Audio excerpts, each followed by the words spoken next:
Welcome to Backpacker Radio, presented by The Trek. I am your co-host, Zach Badger Davis. Sitting to my right in a Trek shirt is... Hi, I'm Juliana Chauncey, a.k.a. The Trek. Nice, you threw me off there. You didn't want to sweat through what you were wearing. Well, I've got sweat marks on my leggings. It was very ambitious. Yeah, you came in ready for winter, and it's like 85 degrees outside. I keep my air conditioning really cold. There it is. It's a very small apartment, and the one thing I'm going to miss about it is it's like the bill is really low.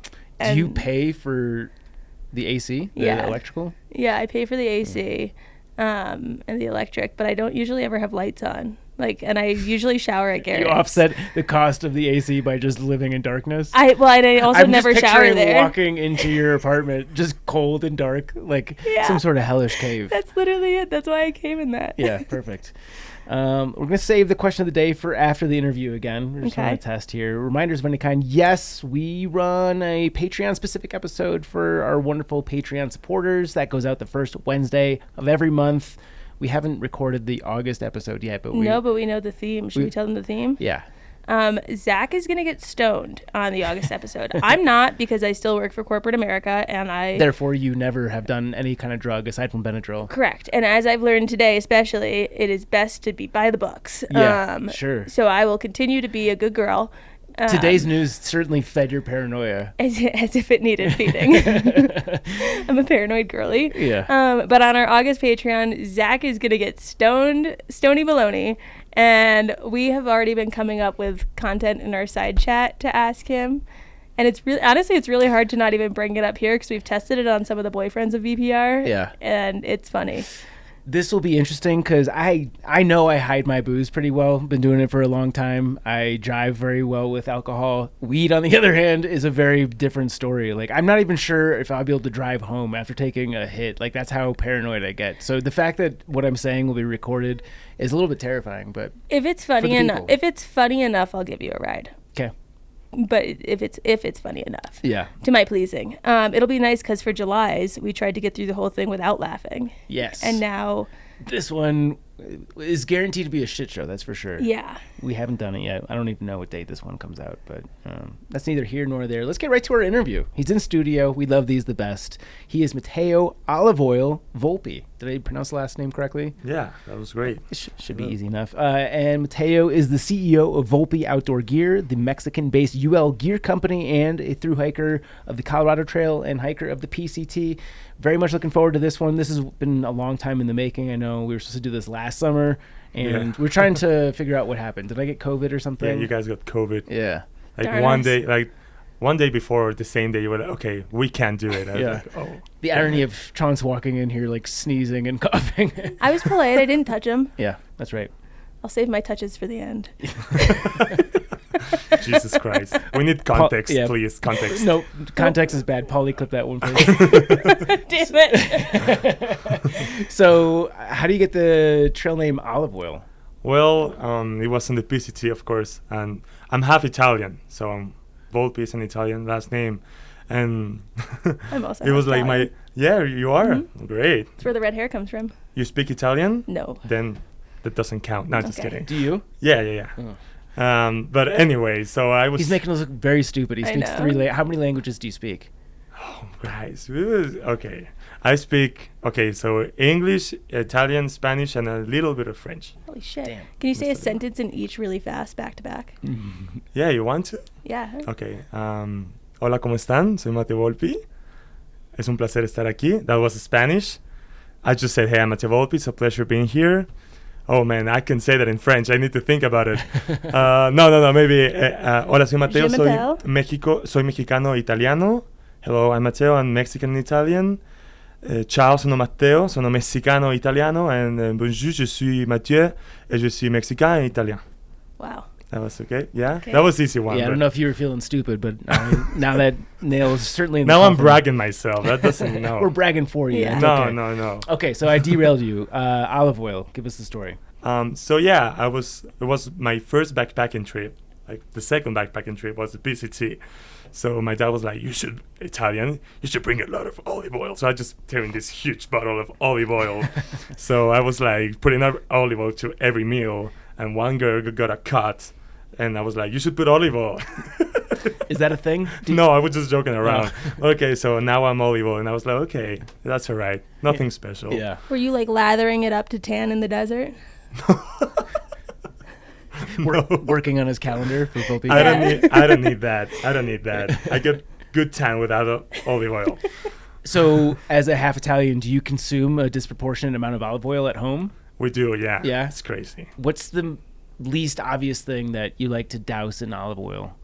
So, like, obviously, like, bread with olive oil is an obvious one. Is there an example of something that you put, like, do you put olive oil on your cereal? I don't suspect that you do. But is there something in that vein? No, it just Italian cuisine has olive oil almost like in everything. Yeah. So it's funny because we have the cooking olive oil, which is like the big Costco olive oil, and we have the fresh olive oil that we put in salads. Like as a salad dressing, we use olive oil. I don't know if that's weird to you guys. That's not the way that we do it. We do it with balsamic.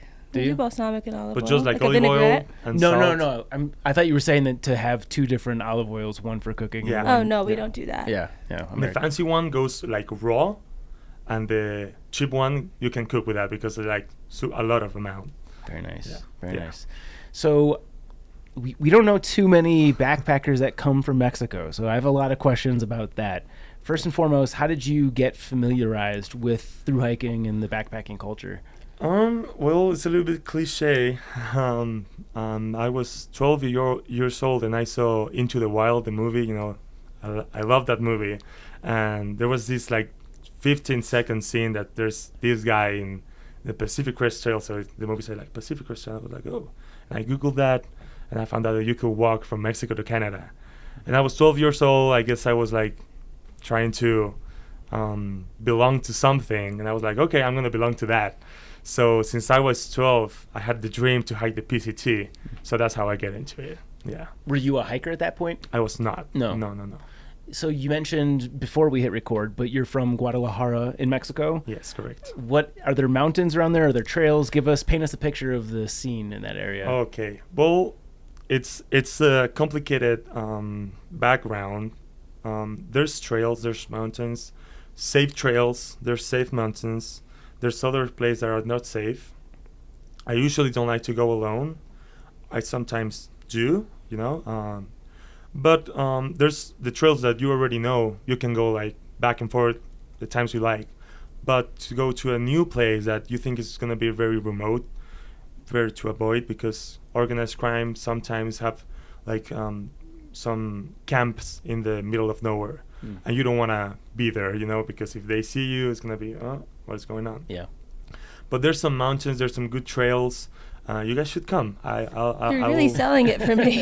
Yeah. If you go, You can't go from cartel to be like, why don't you come on down? Imagine me stumbling upon a cartel camp in the woods. But I haven't. You know, I have one story that I was hiking in Tequila. There is like this little town where the tequila is from. There's a nice volcano. And I was hiking in this like remote trail that nobody does with my dog. And I saw this guy with a semi-automatic gun in a motorbike. And I stopped him and I was like, hey, so am I in private property? I don't want to be, a problem. I can just go back. I'm just hiking. He was like, oh, yeah. We see people all the time here.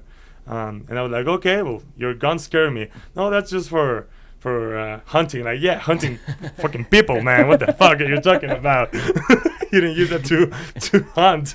But Yeah. he was like cool with it. And if you talk and you can have a conversation like that, you'll be okay. He will probably just looking for some illegal crops or something. Uh-huh. But yeah, that was the only like scary experience I got. But it's very safe. We have a 14er like 2.5 hours away from home, which is very popular, Nevado de Colima, and beautiful mountain. So there's a mountain and like 4 miles away, there's an active volcano, which is one of the most active volcanoes in the world.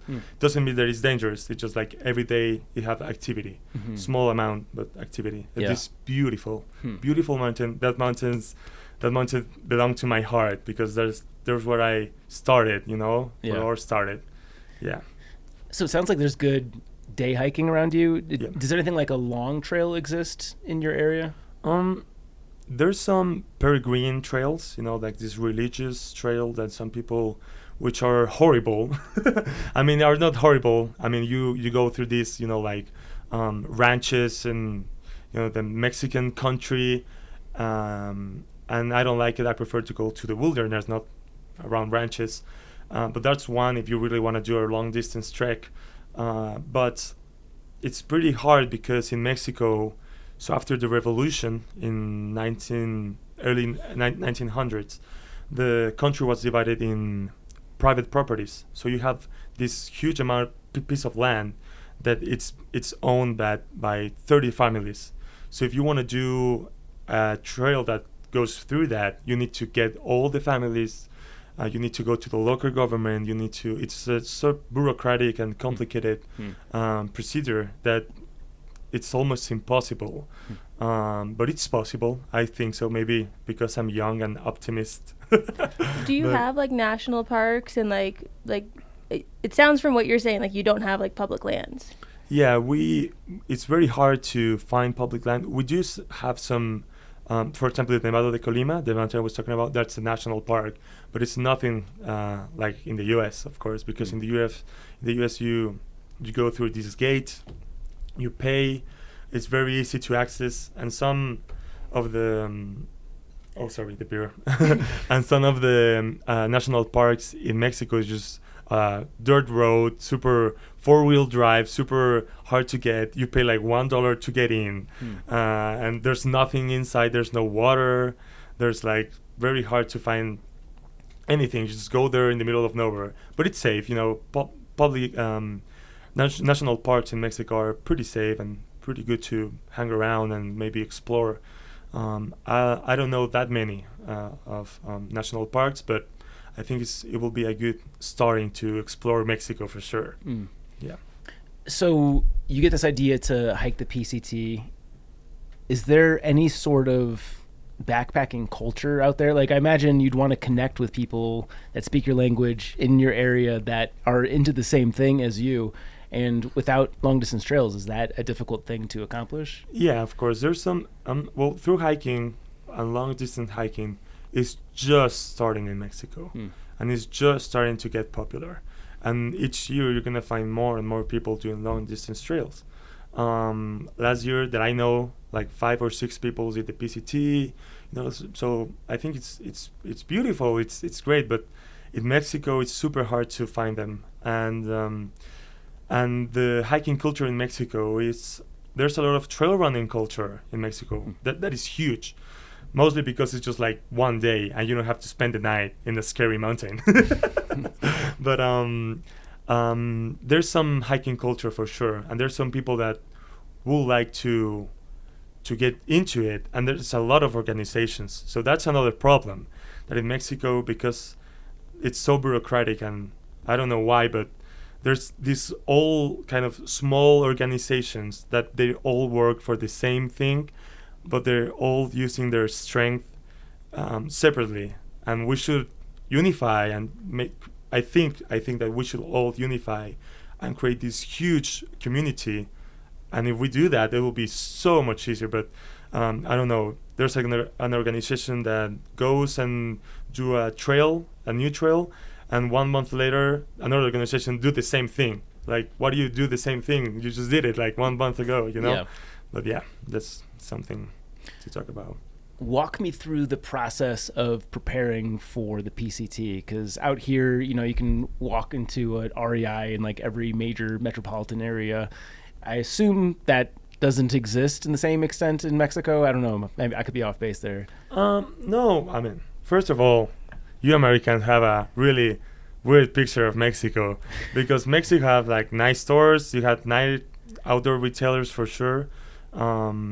Obviously, it's more expensive to buy things in Mexico than in the U.S. because taxes, import. Yeah. But no, you can find almost anything. I did my research though, and I was doing this ultralight. I knew what ultralight was, so I bought these CPACs, back, underlightment equipment, quilt.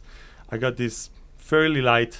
I was like, I think maybe 11 pounds of base weight for my first,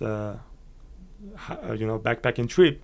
So, but because I was like such a gear geek and I was like doing my research and looking at Darwin on the Trail videos, because that's what a beginner on ultralight will do, no? So I did my research, and the friends that I know, I have 2 very close friends that hike the PCT in Mexico, in my hometown in Guadalajara.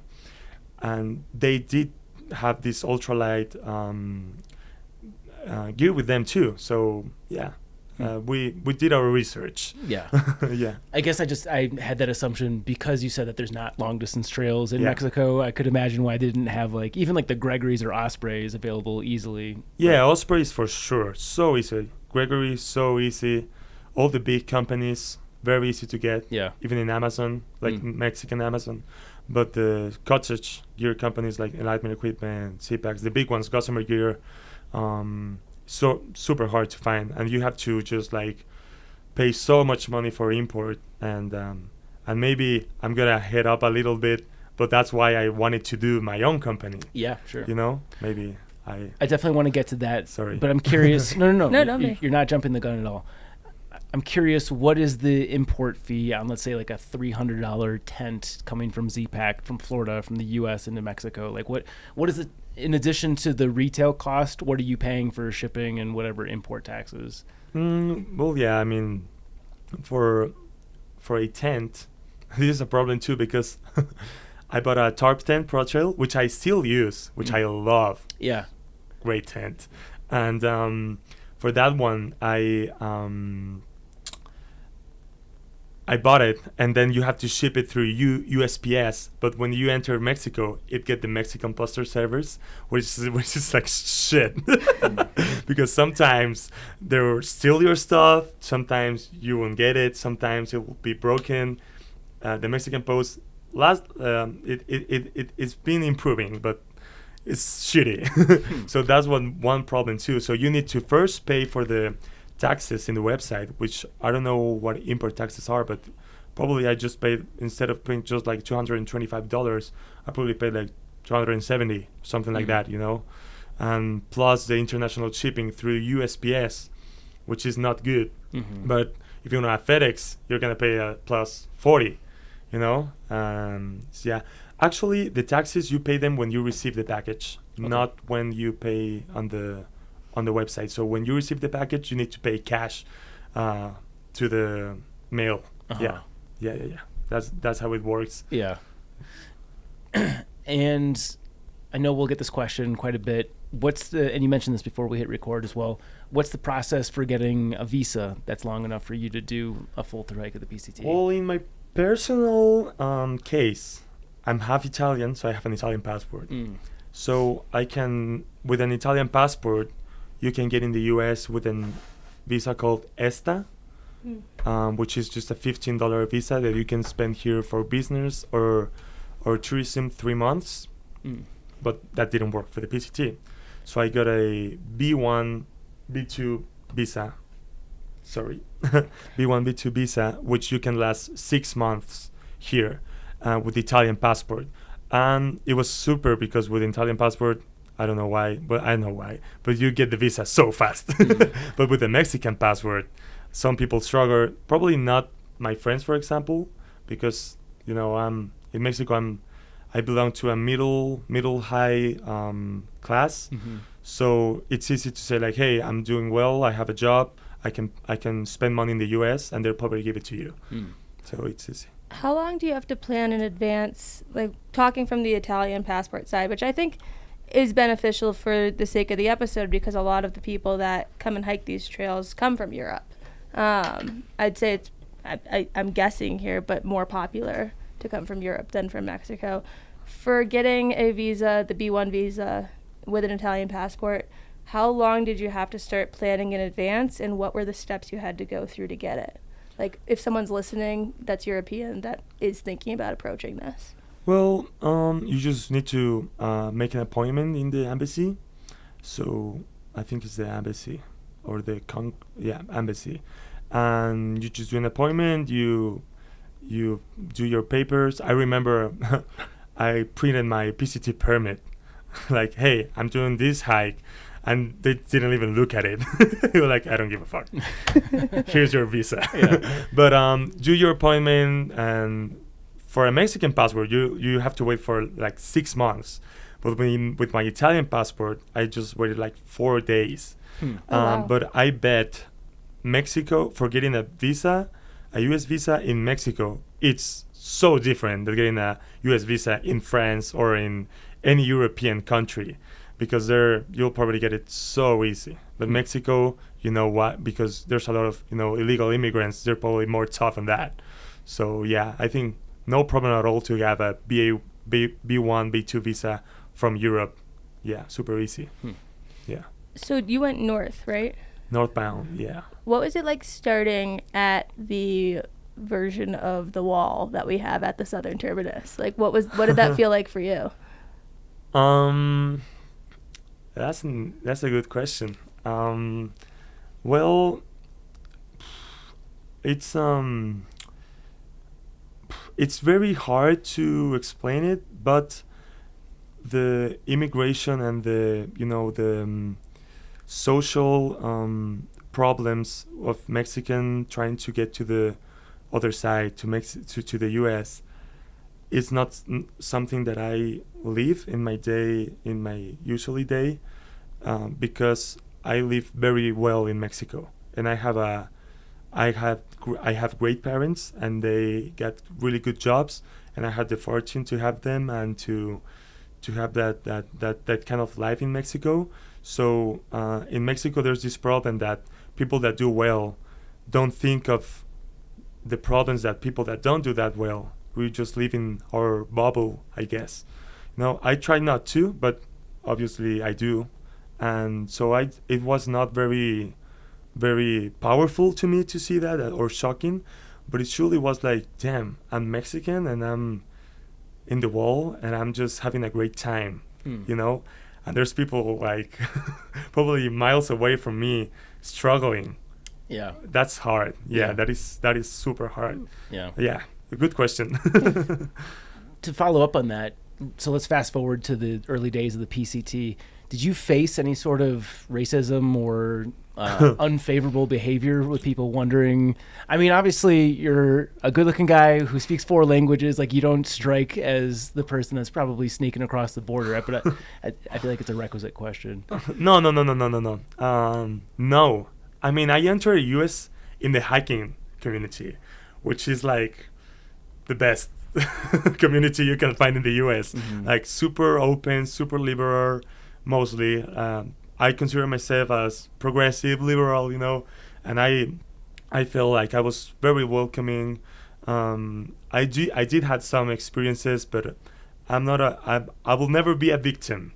So nothing that harmed me and nothing that I never felt bad about it. And I did had some comments, but no hard feelings on those people. I mean, people think that way because of the system in the U.S. I mean, it's all like a little bit fucked up, and it's like the whole system is fucked up, and pity on them. Maybe they will probably say the same about me, but it's okay. I mean, we should just like have a great time all together, even if we think different. No, like I think it's a wonderful attitude. Absolutely. Yeah.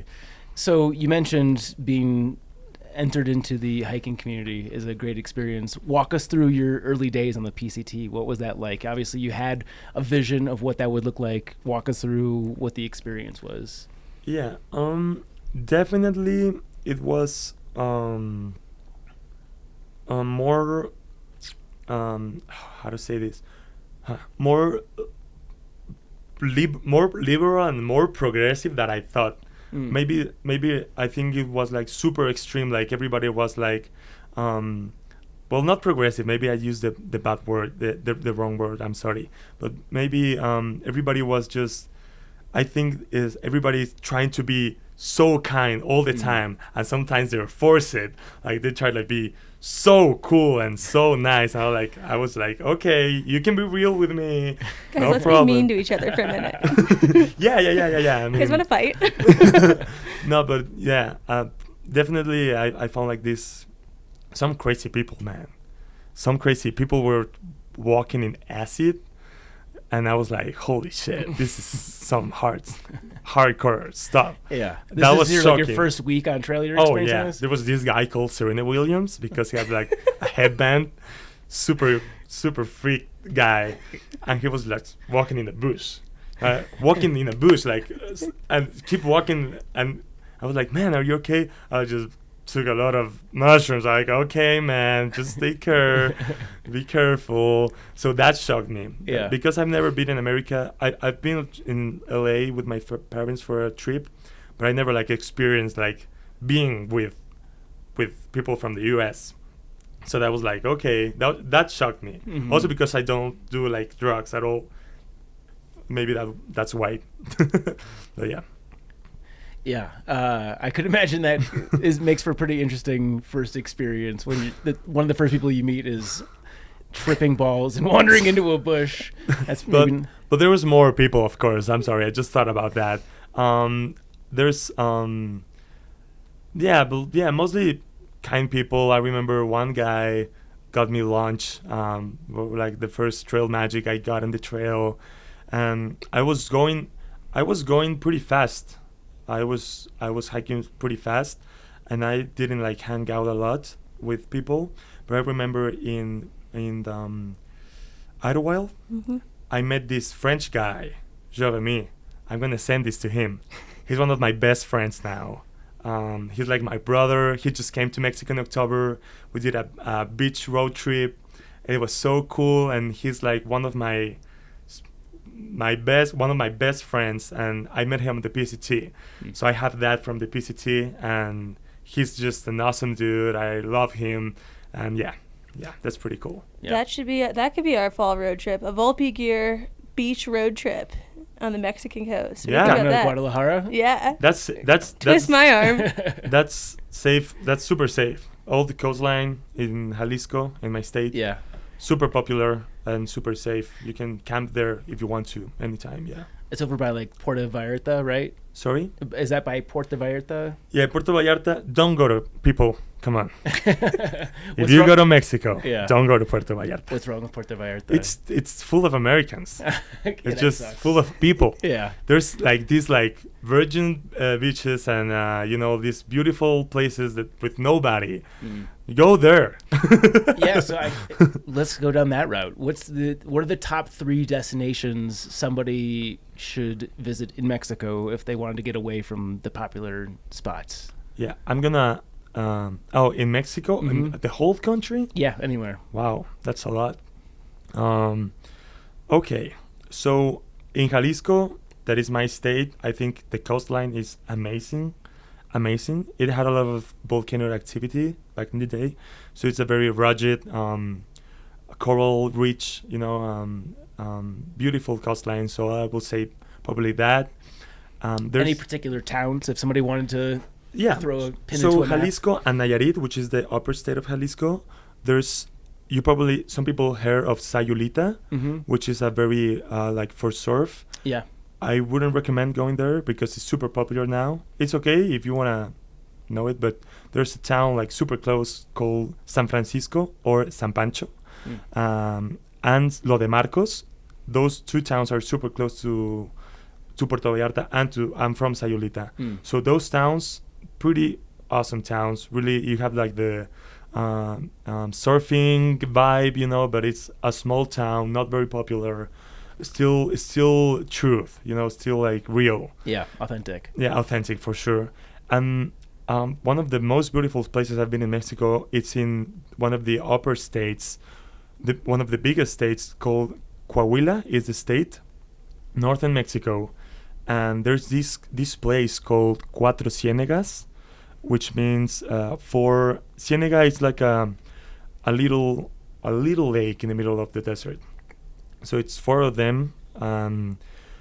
There's a wonderful place, and it's so important because it's surrounded by mountains. And NASA had a lab there because there's some bacteria that only grow there, and makes the place with a lot of endemic plants and animals, and the landscape is amazing because you're in the middle of nowhere, in the middle of the desert, and you can see mountains with pine trees. There's birds on top of those, and then you see this oasis in the middle of the desert. This beautiful, just beautiful lakes, like blue lakes, so beautiful.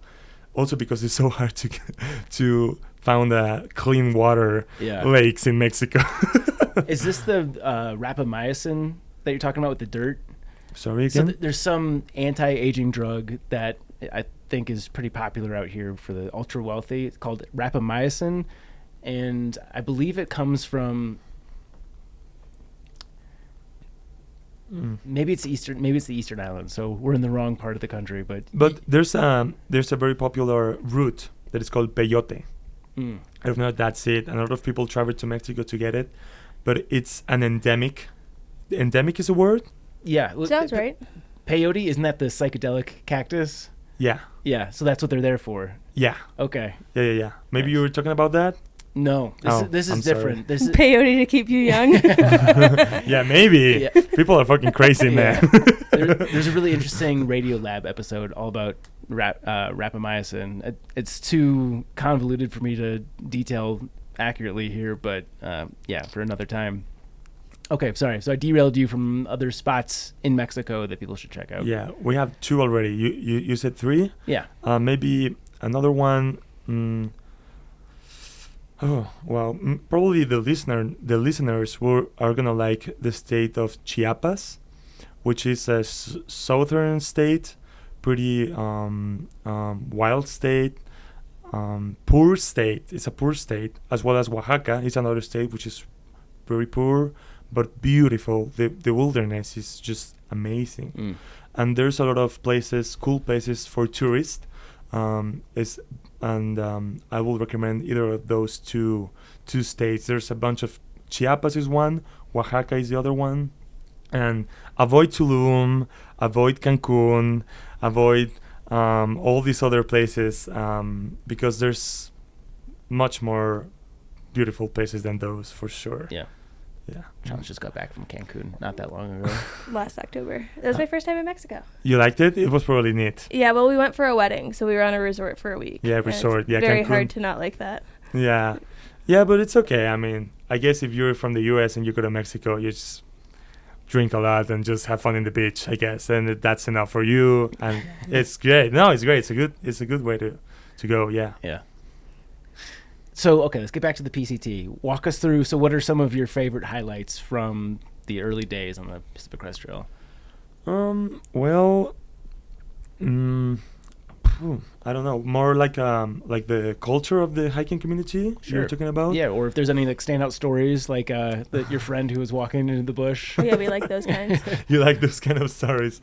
It was really a beautiful hike. I got the super bloom, so it was 2019, full of snow. So that's why I didn't finish the PCT, because Mexican snow, not a good combination.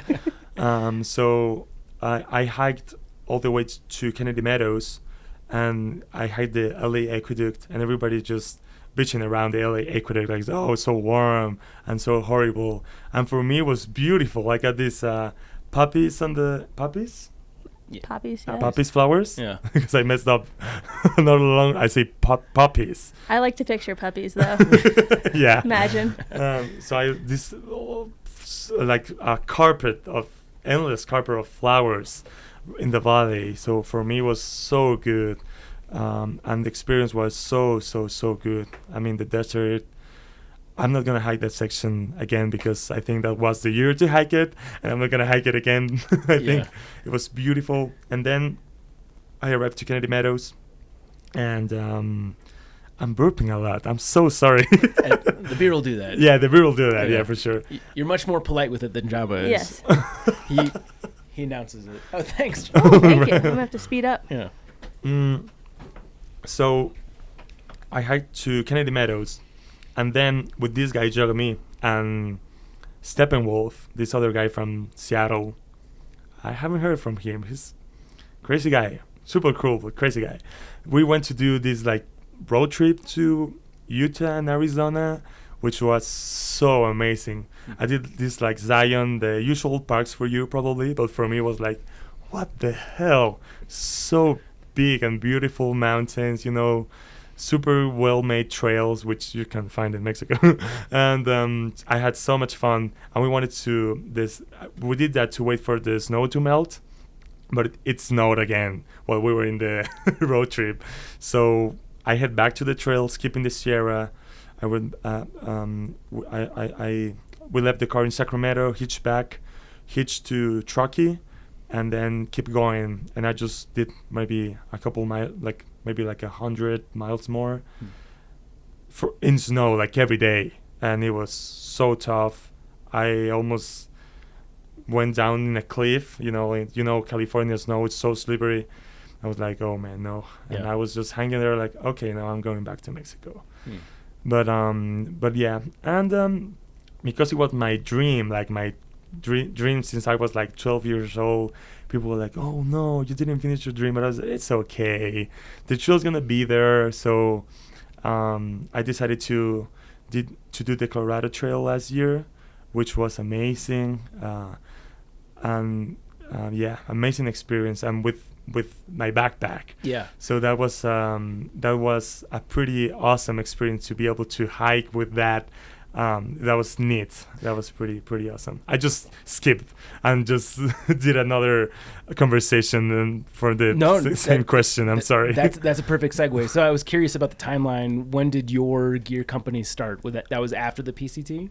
Yeah. So I was I was working in a fancy beauty salon in Guadalajara.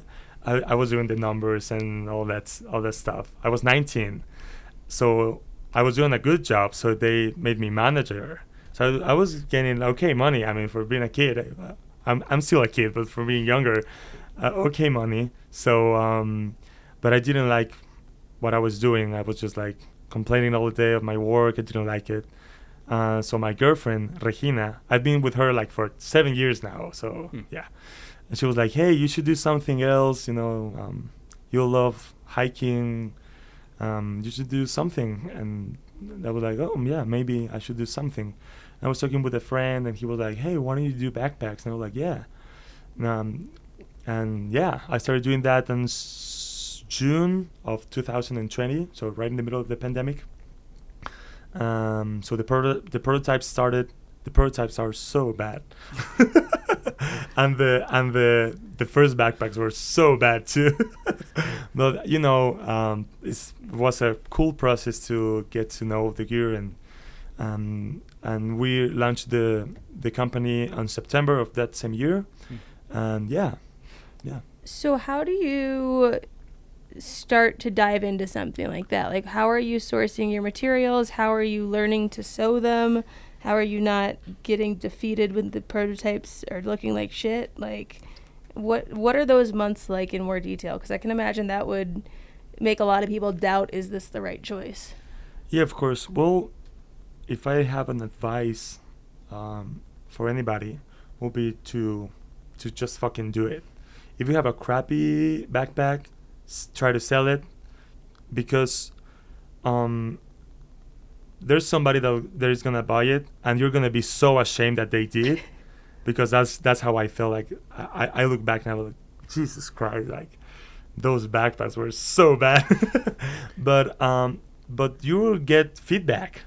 People will say hey, I didn't like this, I didn't like that, and you will start to learn, and you're like, okay, so this guy said that.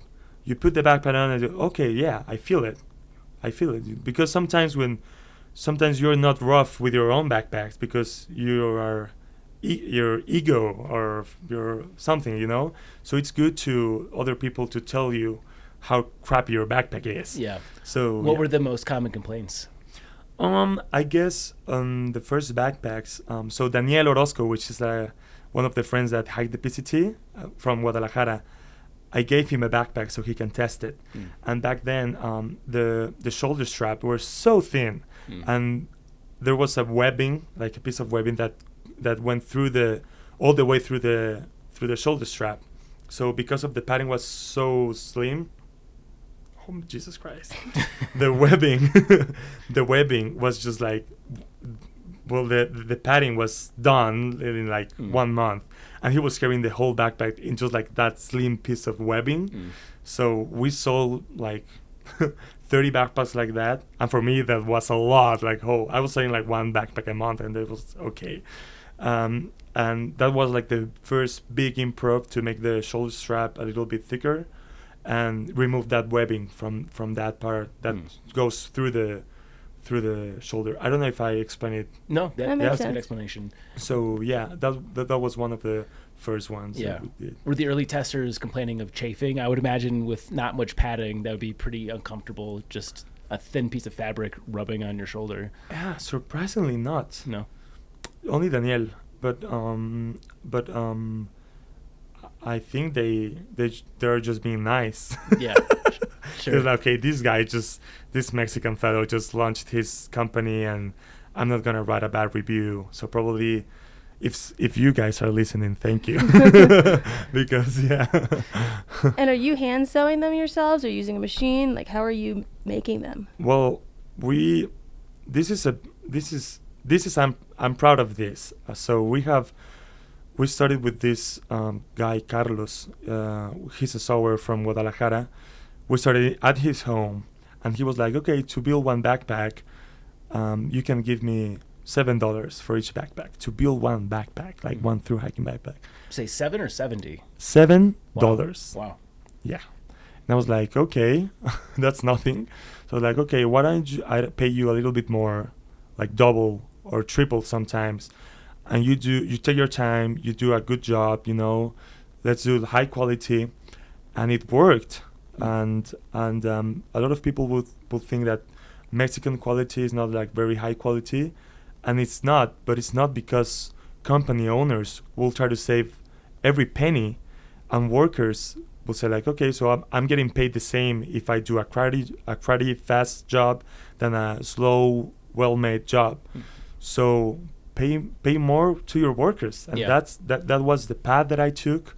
And this guy, one of the workers in the beginning, we were just hanging around the small warehouse, and he took out this bag of marijuana, and he was like, oh, I'm selling this. And I was like, guys, I'm paying you like $20 for each backpack, and you can build one in 2 hours, so you're getting better pay than most of Mexican jobs.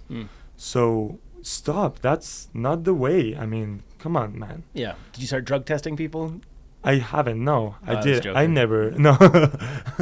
No. But I mean, it was like, oh man, I'm trying to do the right thing so you guys don't do that crazy shit. Yeah. And harm Mexico integrity, because that's what it is. And this guy just bring the fucking pot in the table. I'm like, man, come on. Yeah. So that's why I don't do drugs either, because they're illegal in Mexico. And when you buy drugs, you give money to the organized crime. And when you give money to the organized crime, you give power to the organized crime. And then you can't go fucking backpacking. So, yeah. So a lot of people in Mexico will say like, oh, my country is so insecure. There's a lot of crime. Yeah, but you consume drugs. You're funding it. Yeah. And you're giving, and I believe that marijuana is maybe less harmful than alcohol. I believe that, probably. But in the system in Mexico, for me, it's illegal. You shouldn't do it because it's not the right way to do it. Yeah. Maybe a little conservative from my point of view, but no, the reasoning makes sense. Yeah, it's interesting to get your perspective on that. And truthfully, that's the case here in the United States as well. A lot of the illegal drugs are just funding the Mexican cartel, so people don't think about that. I didn't want to brought that up, but yeah, you guys are the number one customers from... That's not a surprise. Not a surprise. Yeah. So to follow up on Chance's question, I thought it was a good question. Walk us through the process. Like, how are you sourcing the fabrics? Are you giving a blueprint to the person that is sewing the packs? Like, what's the process to go from an idea to actually like developing these first packs? We source the fabric through Challenge Sailcloth. We use Ultra fabrics. I'm a gear geek. I'm a fabric gear, so I know everything. I love it. You said you're in school. What's your degree? I'm studying GIS. Okay. Yeah. Maps, yeah. Yeah, maps. And we also have this social geography. So there's like two branches, like GIS and social geography, so both. Okay. And that can actually help me out to build this first long Mexican trail, Yeah. maybe in the future. Sure. But yeah, back to the fabrics. So yeah, we buy them in Challenge Sale Cloth. We do Ultra fabrics, which are amazing. Have you guys tried those? Is that what you've got there? Yeah. So it looks like Dyneema from afar. What is? Okay, yeah. So molecularly talking, it's Dyneema, but it's built up differently. So usually, have you seen like a CPAX bag? Yeah. You've seen that they have like this membrane in the outside, which is nylon. That's not Dyneema. The Dyneema is in the inside. Sorry. You have Dyneema in the inside and nylon in the outside, but it's like a laminate. You have two pieces. And this fabric is Dyneema in the inside and Dyneema in the outside, but webbing. So webbing Dyneema, and you have that same like transparent, plastically feel like Dyneema in the inside. We've had, I'm not the gear nerd or the fabric nerd, but we've had someone talk about the difference between the two last time we went deep. Yeah, I think that was Alex. They were talking GPS. about the waterproofing on tents and how when you have it on both sides, it lasts longer. I remember that conversation. But yeah, okay, so we're loosely familiar based on that conversation. Maybe I'm wrong. No, that sounds right compared to what he said. Yeah. Okay. Perfect. Yeah. I just remember Challenge Cyclos say that to me, but maybe I'm wrong. I hope not. And so yeah. And then about the warehouse. So we have now like a huge warehouse. 60 people on it. So we are now doing around like 150 backpacks a month. Oh, wow. Yeah. For some people, it's not that much. I'm happy that for you guys are, because for me, it's like a fucking lot. It's a lot. Because I started selling 1 or 2 a month, and now... So we have this warehouse, and they don't only do backpacks. They do other stuff. So there's an owner for that. And there's the sewers. I used to say sewers, and everybody like, don't say sewers, say sewers. Okay, sorry. We had... So only of those 60 sewers, only 10 of them build the backpacks. And I pay to the owner for each backpack. But I give those 10 workers a cash bonus like every month. Were you able to bring Carlos and the people you had before with you, or do you have to use the warehouse's people? I needed to stop working with Carlos for personal reasons. Which I don't think is not relevant. Yeah. And but which I'm not proud of it, but I think because he was like a 6-year-old guy, he needed a work, he was getting well paid, but he was not doing what I was asking for, and I'm young. Yeah. And sometimes I need to be tougher with the people because I pay them more. I try to be super kind, and sometimes people will take advantage of you. Sure. So I imagine the fact that you're young makes it more challenging to maybe get the respect of the older folks. Is that a challenge? Yes, but there's also this part that you said Carlos? I said Carlos. I'm sorry. That guy was Don Pepe. Don Pepe. Carlos. I like that name. Yeah. So it's Jose, but Don Pepe is like the nickname. Carlos is still working for us. I'm sorry. And Carlos was after Don Pepe, which was the first one, the one that I was not feeling comfortable.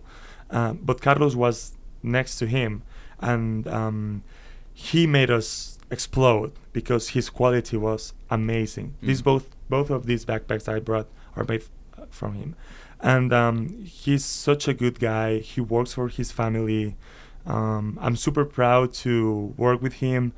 And super proud to learn from him, and he respects me. That's what I used to, because he was like, I chat with him, and sometimes we have a beer together or something, and he's like, well, I respect that you're super young and you try to do the right thing, and even though you're from this middle high class in Mexico, and you're here with me, talking face to face with no problem. And he's like, I respect that, and also because I pay him well, He's like, I respect that, I appreciate it, and people, it's beautiful to get to the warehouse, and people liking you and respecting you of who you are, and because of what I believe. It makes me sentimental, but it's really amazing. I feel pretty proud of that. And so it's Carlos, and he works at his home because he's special, because he wants to work there. So we make the backpacks with him, and we also make backpacks in the warehouse. So two different. We have like two different systems. Yeah. I feel like that could be like a thing, like if you had like a Carlos pack. Like I feel like like that'd be like a special thing. Like I got a Carlos one, you know? Yeah, like mine's a Carlos. Like he signs it or something? Yeah. I've thought about like selling with each backpack a picture of the people who made it with a signature, but I think for you guys it's gonna be cool, but it's a marketing strategy. Yeah. And I don't want to use my people to marketing. I don't feel like it's the right thing. Maybe if I talk with them and if they agree, because at the end of the day, marketing makes more sales, and more sales makes more work for them. Yeah. So they would understand. But yeah. On that point, I know Cotopaxi does what I interpret to be a cool thing is they let their factory workers, for like a special line of various products, they let their factory workers choose the colors of the products that they make. So they're really eclectic colors, and no two pieces look exactly the same.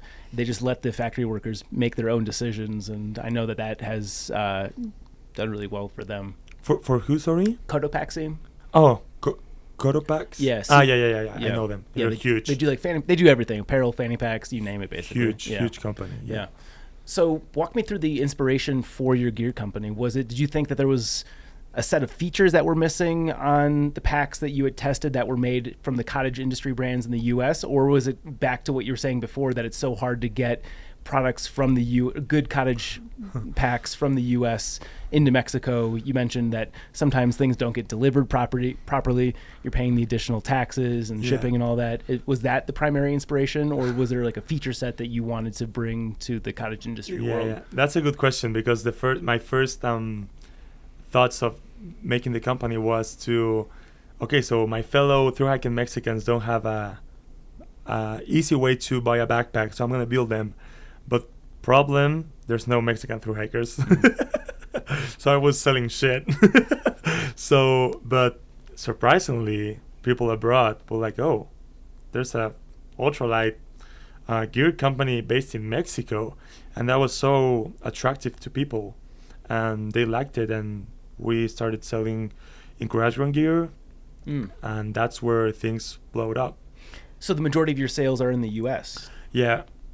U.S., Japan is huge market, Korea is huge market, Slovakia, there's Peter from Outdoorline, there's a company in Slovakia, they're great, they're good, but yeah, number one is the U.S. for sure. Then maybe Japan. Yeah. How hard is it to ship to all these different countries? Because I know a lot of the reasons that the U.S. companies don't ship internationally is because it's so difficult, for the ones that don't. I only charge $30 for international shipping, so I should charge more, but I want people, I don't mind losing $10 to get a pack to Japan. That's crazy. And so you're losing money on the shipping? Yeah, because we do free shipping to the US, and for me, shipping from Mexico to the US is like $40.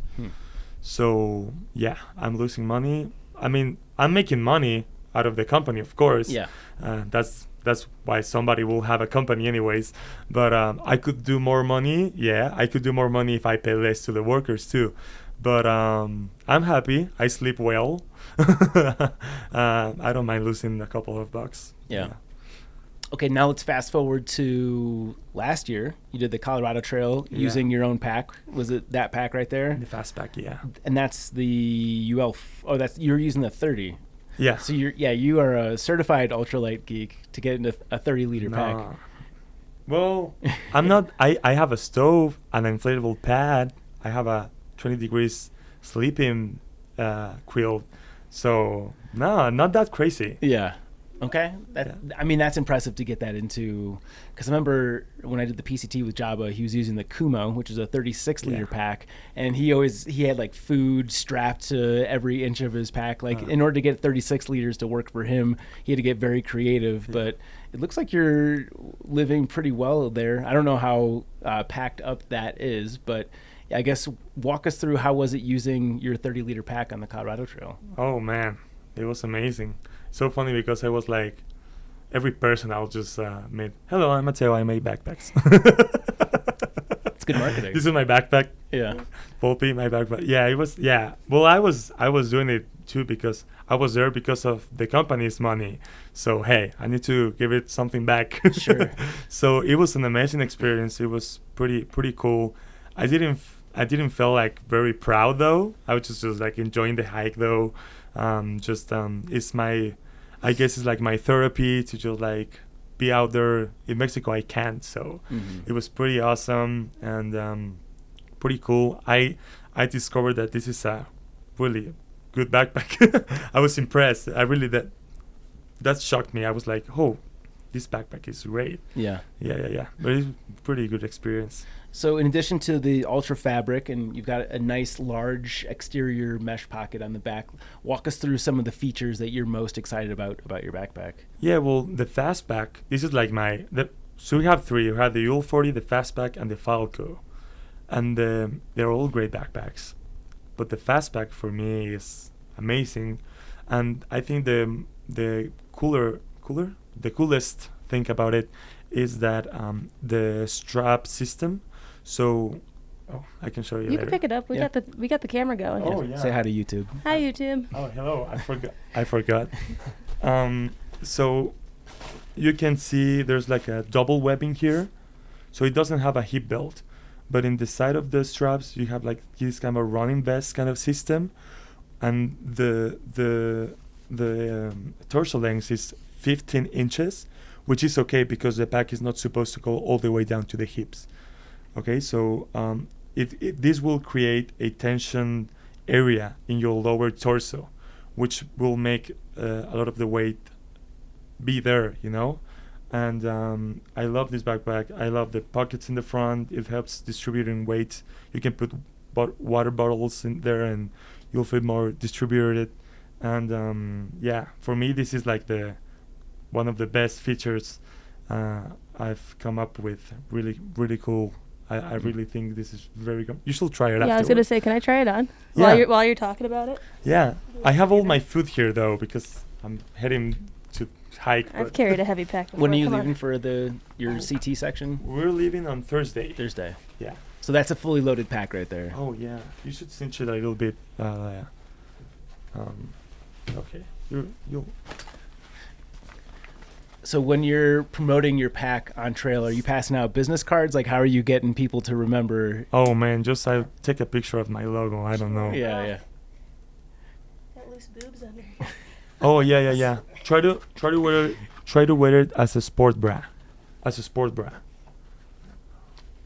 What does that mean? On top of the chest. Oh, okay.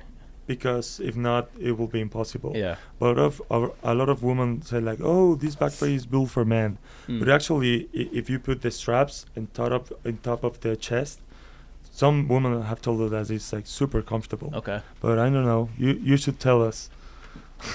It's What do you think, Chance? what a shippy backpack. No, he's right about the sides. Yeah. It's cool because I don't know if I've ever seen never seen a pack with the double straps there at the bottom. I don't think if there's any. Okay. Feels Nice. Like a hug. Yeah. Okay, cool. So the fast pack, what kind of miles are you pulling on trail? A day? Yeah. Well, last year on the Colorado Trail, that was my last through hike. I started doing like 26 miles the first day, and then it depends, but 28, 30. So you're moving quickly, I guess, with a fast pack. You With a probably fast shouldn't. pack, yeah. But sometimes I'll just do like 20 miles and chill, you know, and it's so funny because people see you with a light backpack and they automatically think you're like a ultralight pedant. Is that something you can say? Like ultralight peasant? Pedant, you know, like these people that are always they think they know everything about ultralight, sure. and they think they know everything about backpacking. Yeah. And no, you know, like I just carry that because for me it's okay, but everybody was, oh, your backpack is so light. And yeah, but you're probably sleeping better than me, you know, like everybody had like their own like way to do it, you know. So Sure. yeah. What are the biggest differences between the 30 and the 40, aside from the 10-liter difference? Are there any other design feature differences Well, between the two? the 30 goes from 30 to 40 Okay. because of the roll top. Yeah. And the 40 goes for 40 to 45, I think so. And that one, the little 40 have a removable hip belt, padded hip belt. So yeah, that's one of the biggest. Is the 40 frameless also? Both frameless. It will be so expensive to do a frame backpack in Yeah. Mexico. Oh yeah. And the Falco is just like that's more of a day pack. 'Cause I saw it had like the laptop sleeve and stuff. Yeah, more like an urban or day pack. I use that like every day to go to college, you know, in my bicycle. And yeah, very nice backpack. Yeah. I like that a lot. How do you manage your time going to school full time and then running an international gear company? Sounds like a full plate. And through hiking. Yeah. And Yeah. 4 languages. Yeah, Jesus. I feel behind. And a girlfriend. And a girlfriend. Yeah, the Yeah. worst of them all. Yeah, she must be patient. No, we have a great time. She's probably busier than me, probably. And well, I'm doing great. Maybe sometimes maybe it's wrong, but sometimes I prioritize the company. Sometimes I'm like, okay, I need to do all this homework or study this much to have a 10 on my grades, or maybe I should like do a little bit more of the company and maybe get a 90 or an 85 or something. So yeah, sometimes that's the way. Sometimes I have time. Sometimes because when you have your own company or cottage company, there's a month that you're gonna work like crazy, and then maybe the next 2 weeks you're not gonna work a lot. I mean, you with your podcast, you probably know how it feels. Yeah, but Zach but do you use your college degree? What did you go to college for? marketing. So I guess so, yeah. kind of. Are you going to be using the GIS, or like is that I guess if you have a company that you're running, what's the college GIS stuff going to satisfy?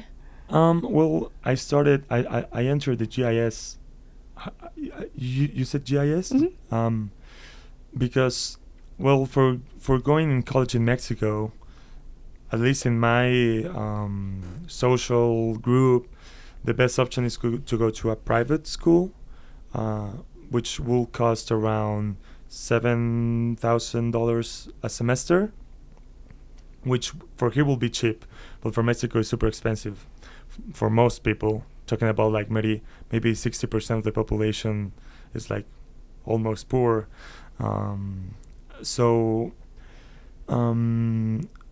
Yeah, I looked at the public school, you know, like, okay, I'm not going to do my parents pay that much money on me.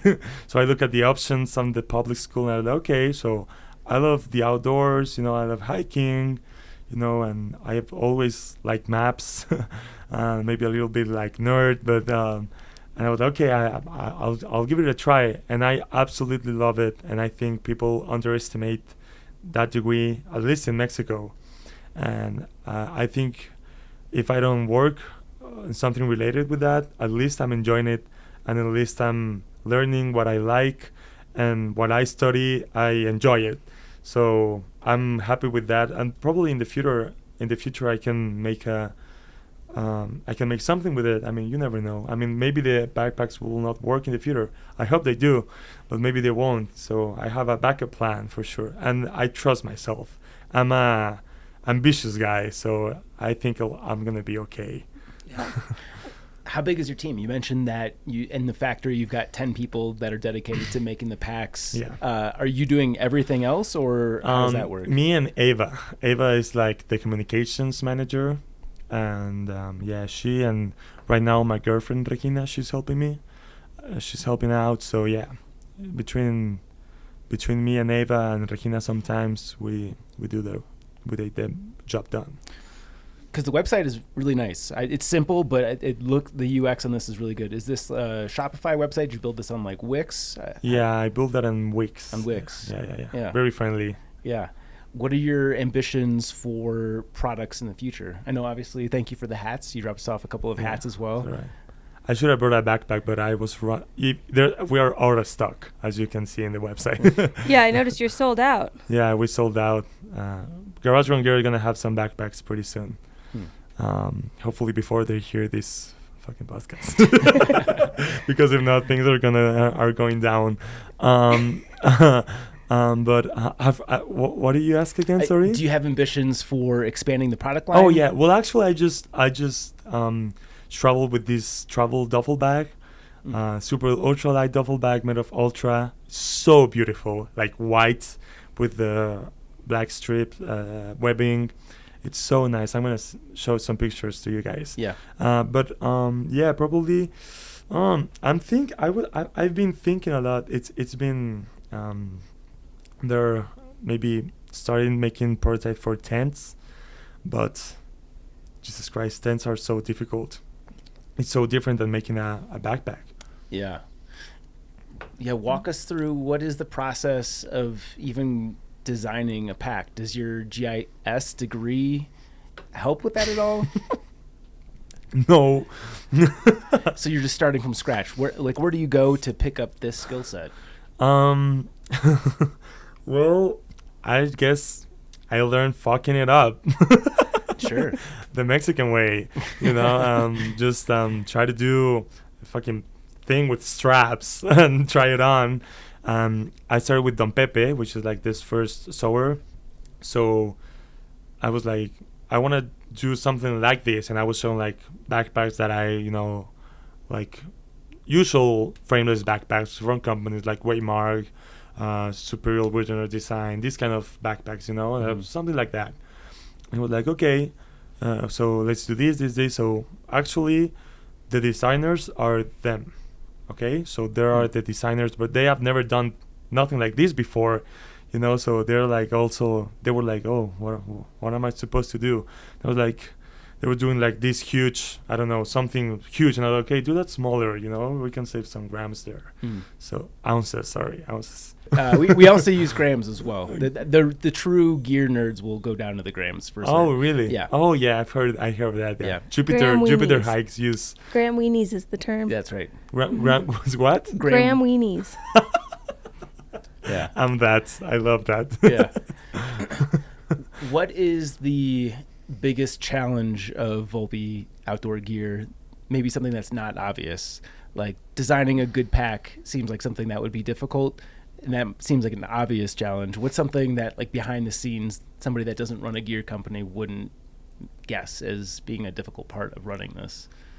Well, I think in the US we'll be probably getting the people to build the backpacks that can sew like in high quality. I think for what I've heard for other company owners, fellows, that's a huge problem. And in Mexico, it's time. It's people will try to lie to you to get more time, and sometimes they'll give an order a month later than that they're supposed to do. And for me, there's nothing more like, hey, I'm paying you well, I'm trying to do the right thing, like help me out with timing. But sometimes also because Mexicans are so lazy. A lot of Mexicans are lazy. A lot of them. Maybe the ones who got here, they're not because they want to work, and maybe that's why they come here. But a lot of Mexicans, and that's why Mexico is one of the the countries with most obesity, because Mexicans are really lazy. Not a lot of Mexicans like to work. Not a lot of Mexicans like to do the right thing. But some of them do, and some of them like, and I think it's enough to have a good product like we do, Yeah. It's an interesting dichotomy because, my stereotype of Mexicans in the U.S., and you touched on this, maybe a good portion of them are here illegally, but they're the hardest workers that you'll see. Like, they work the longest hours for the least amount of money, and they take no breaks, and they're working at ultra high speed. So it's interesting to hear your perspective, thinking that in the Mexican culture, the workers don't have that industrious attitude. Yeah, well, one of the workers I needed to fire was because of that. Because I mean, I was trying to do the right thing for him, like paying him well, like being nice with them. Because a lot of company owners in Mexico, they just don't give a crap about their workers. They don't give a damn, they're just like, work. I'm paying you, work. Like I like to be there. Like, how are you? I sometimes I work with them. They're like, they tell me at the warehouse, we haven't had just not even one customer that will come and work with us, So I'm like that, and even being like that, they were like being rude with me, or being not giving me the time, and I gave them time. I was like, okay, I need you to do 30 backpacks. When are you gonna give me the backpacks? And I tell them to give me the date. And even like that, they will skip another 2 weeks, because they prefer to I don't know, man. It's crazy. Yeah. What are some of the ways that you think you've grown the most as an entrepreneur? And you've been doing this for 2-3 years now. Mm-hmm. What are some of the top learning lessons? If you could go back in time and talk to Matteo when he's first starting out Volpi Gear, what pieces of advice would you give to yourself when you were starting this company that you know now? I don't know. I mean, I think I probably fucked up so many times, and it's part of the process. Yeah. So maybe I'm a very trustful person. It's easy. I will be easy to trust in you guys, and even though we just met, and maybe say that calm a little bit and don't trust so easily on people. Maybe that will be it. Yeah, but it's okay. It was fine. Yeah. Yeah. I feel like you've got such a happy-go-lucky kind of personality. Like no issue seems to be an issue for you, and I feel like that's probably part of your success with the company. Like someone who would take these things and let it weigh on them or mean more than you have. I could see that being a roadblock where it would hold you up or make you hesitant to take risks. How do you approach things that have risk with such a it's okay kind of vibe? Yeah, well, I think I'm a tough guy. I mean, emotionally, well, not emotionally, but mentally, I think I consider myself as a tough guy, and I need to thank to my father because he was always super tough in a good way with me, and he knew that it will be necessary, but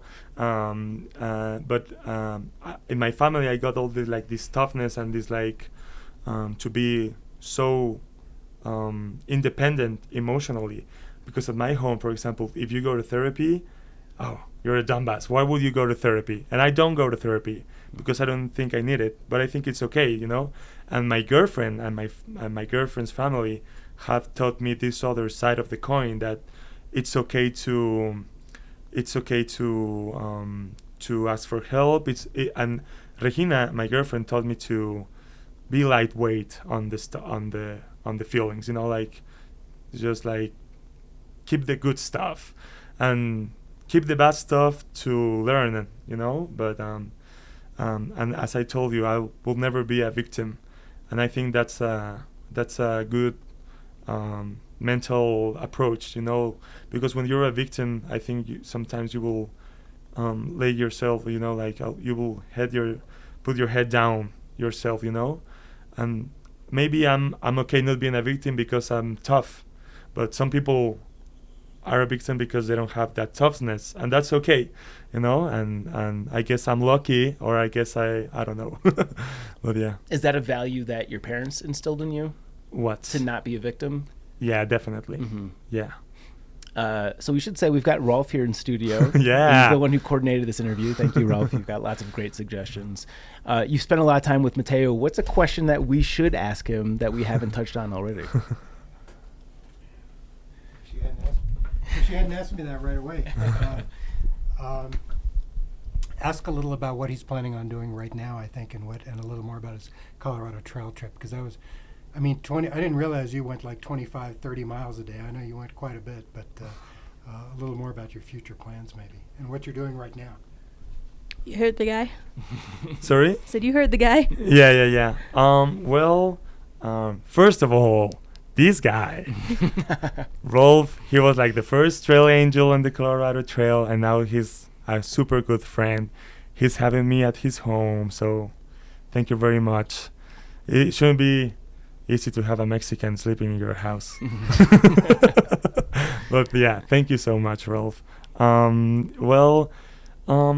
the hike I'm gonna do now, so I'm going with a friend of mine that I met on the Colorado Trail last year, Austin, and super cool guy, a good friend too.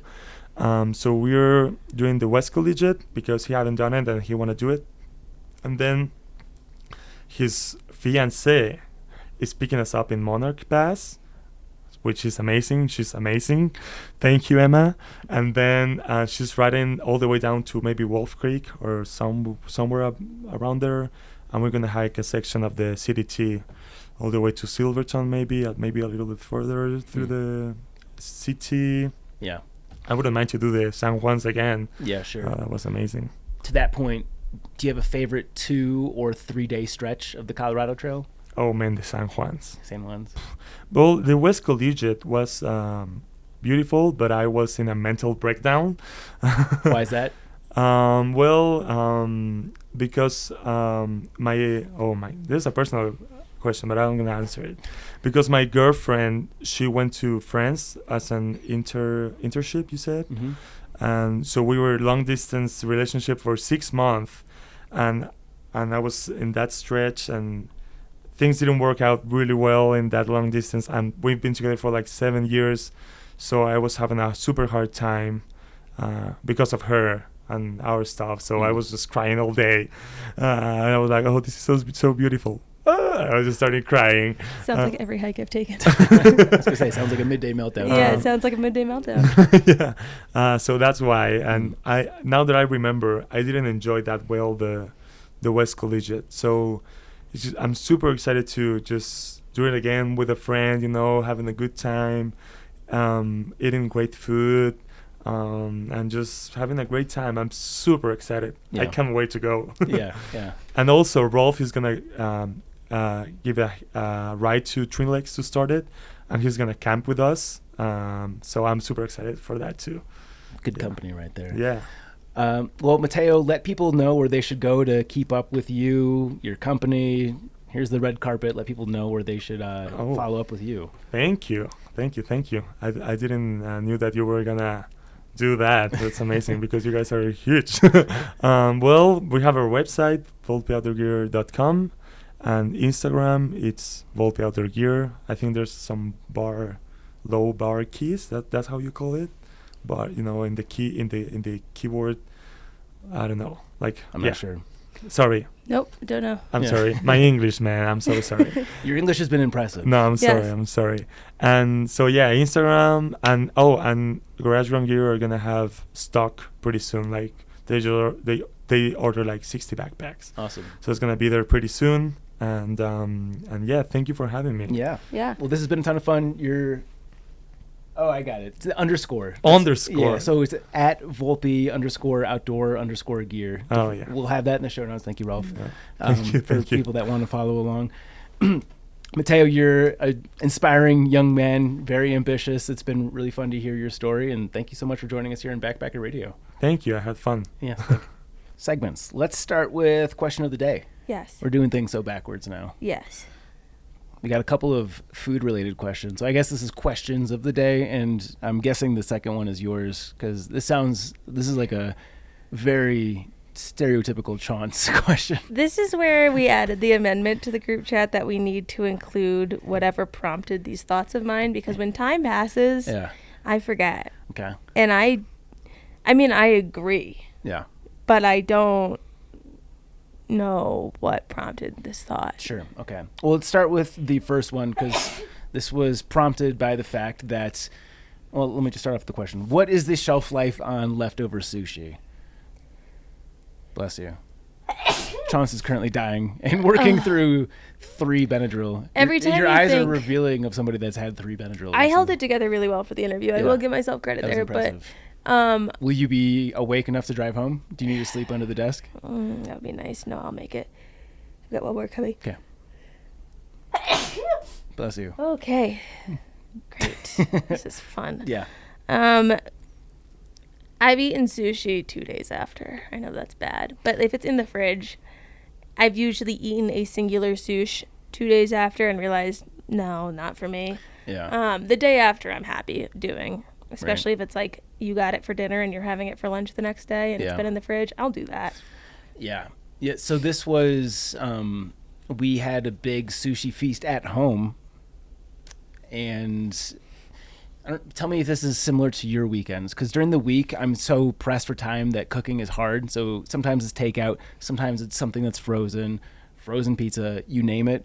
But during the weekend I've got more time, so I'm preparing meals left and right, and we get a logjam of leftovers, and we ran into the situation where sushi just got kind of put on the back burner, and I noticed it in the fridge, I think 3 to 4 days after it was prepared. And I definitely ate it on day 3, and I think day 4 is where I wouldn't cross that line. And it sounds like even going with day 3 kind of makes me a sociopath. I am a piece of trash when it comes to eating food. I want Polly to clip that. Like, that's like, I've texted, is this safe, in the group chat for a number of food items. I don't know if I would eat sushi on day 3. Yeah. The thing is, it didn't smell offensive, and I'm not all that sensitive to fish, so I think that Jenna would probably disagree about that. I also don't know that I wouldn't. Like, if you got it for dinner one night, the 3rd day is technically still part of the 2nd day, if it's lunch of the 3rd day. Yeah, this was dinner. For me, it's borderline. I'd probably do it, not like it, and then change my mind. Yeah. Okay. Good to know. Well, I was on the wrong side of that line. I guess this is also a gross or not gross, but yeah, I fell on the gross line there. What'd Jenna say? She told me to throw it away the day before that I ate it. So that's you embracing your inner dad.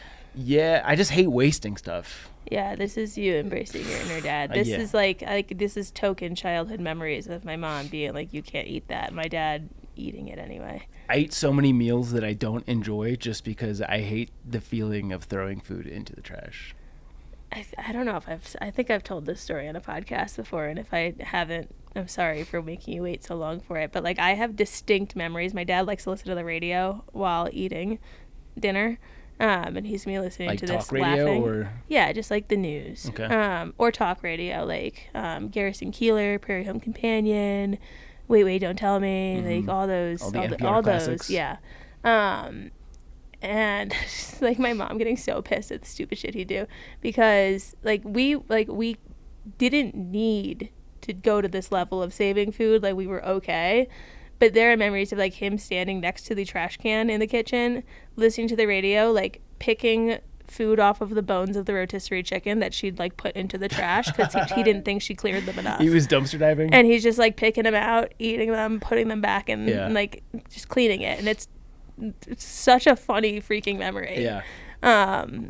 Because it was not by necessity. It was just by, why would you throw out food? Totally. I think that's one of the reasons why I will probably always have a dog, because if something's on the fringe for me, it's never on the fringe for the dogs. So they get all of the questionable meat. They seem to handle it pretty well. Yeah, we didn't grow up with a dog. We grew up with my dad. Yeah. Well, either a dad or a dog, same deal. And the second question has to be yours, so I'll let you ask it. I wish I could remember what prompted this. Are mashed potatoes just Irish guacamole?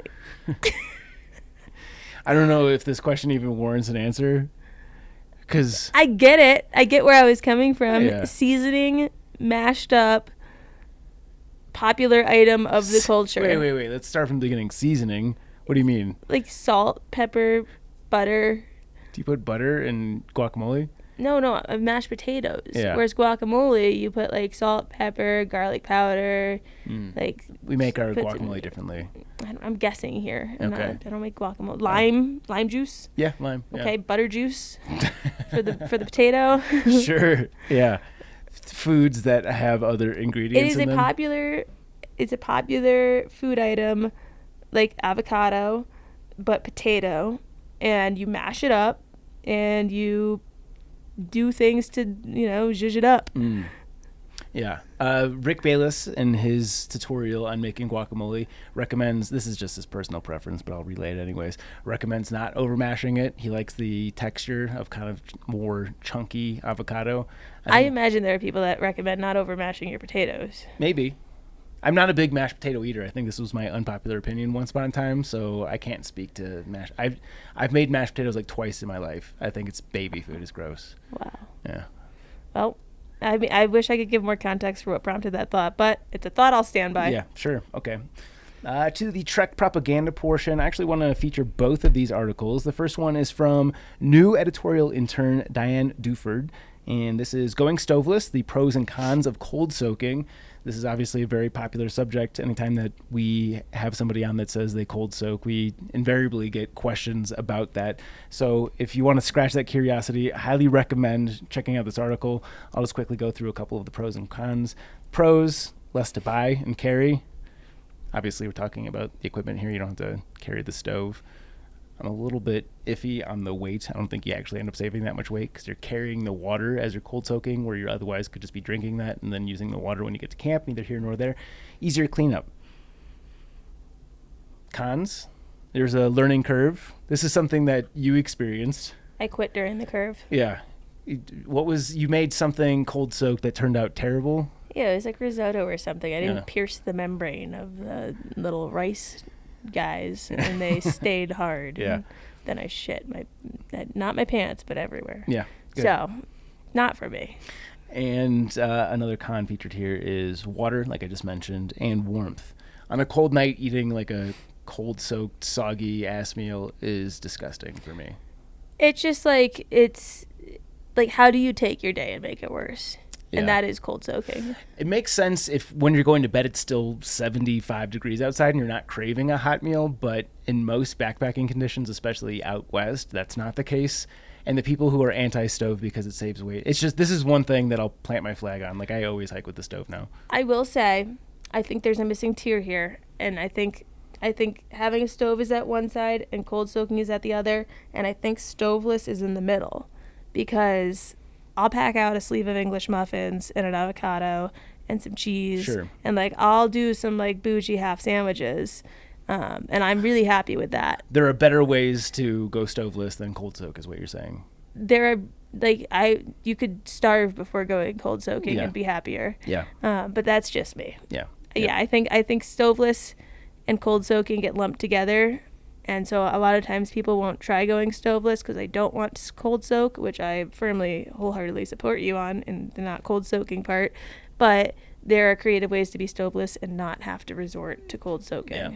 I did a good chunk of the early AT 2011 drink without a stove because I was splitting a jet boil with another hiker, and I forgot exactly what happened, but it broke. No, I think he left it somewhere. It got forgotten, whatever. So I went a few weeks without a stove, and a lot of my dinners sadly were just probably 3,000 calories worth of trail mix. Yeah, I've said this before, but I'll say it again for new listeners. Sleeve of small tortillas, one of those orange ready rices, the Uncle Ben's ready rices that you don't actually have to heat up, a little tin of the refried beans, and either some shredded cheese, some hot sauce packets, some crushed up whatever's in your bag chip-wise, the best rolled up little taco burritos in the world. Yeah. Those, fantastic. There are really, really, really good stoveless options. Yeah. That are not cold soaking. I feel like the seasoning is how you level up your backcountry cuisine for sure. And the second article I want to feature is from a friend of the show, Clay Bonneman Evans, a.k.a. Pony. You guys are very familiar. He's been on 3 times. He's been on a lot. But he recently hiked and did a trail profile on the Cape Wrath Trail, the wild, wonderful 230-mile AT of the UK. I'll just read the first couple of paragraphs here. Of the 720 long-distance paths crisscrossing the British Isles, the 230-mile Cape Wrath Trail in far northwest Scotland is considered the toughest, with numerous alternates and plenty of route finding. The route can be anywhere from 220 to 250 miles. Beginning where the far-moved traveled West Highlands Way ends, the route rambles along dirt roads, trails, indistinct paths, and sometimes no path at all. Some 20% of the route consists of trackless miles across bog, heather, and fen.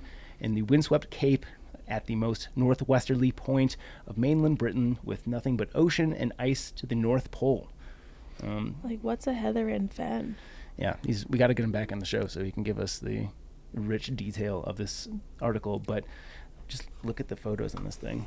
Well, it also sounds like it'd be a cool one if it starts at the end of the West Highland Way into this, and like doubling them, connecting them. Look how pretty that is. That's a postcard. Wow. Right there. Yeah. So, if you're more of a photo person, you'll love this article. If you're also a word person, Pony is a wordsmith, so I highly encourage you to check this one out. This trail, admittedly, was not on my radar in the slightest, so kudos to Pony for finding good stuff all over the world. Stupid thing of the week. Do you have anything? Ooh. We already talked about a bunch of Benadryl before podcast. I didn't clean out the food in my fridge from when I hosted those hikers. And then I went away for a wedding weekend, and I came back, and it's still there, which is funny how that happens when you live by yourself. Yeah. So when you open the door, the fridge door, is it just wafting of trash and sewer? I've got to approach that when I get home. Yeah. I mean, come on, I'm probably going to put it off till tomorrow. but I have to approach it at some point. Yeah. Before the 22nd when I move out. You're moving in with Garrett. Is he proactive at cleaning out the refrigerator? Because that's the good thing about a relationship is you find somebody who's strong where you're weak. Here's the thing. I've never been as bad at keeping things clean as I am living alone, and that's because I have no accountability. Sure, that makes I have sense. no one to be clean for. Right. The only person who suffers is myself, and I don't really care. But all the times I've lived with people, I think the kitchen is my strong suit because, like, it almost makes me anxious to leave a dish or to leave something and then, like, potentially, like, bother someone else. Just the stress of that is enough to get me moving and grooving. And so I kind of look forward to this because I think I will be living a lot more organized and put together of a life with some accountability.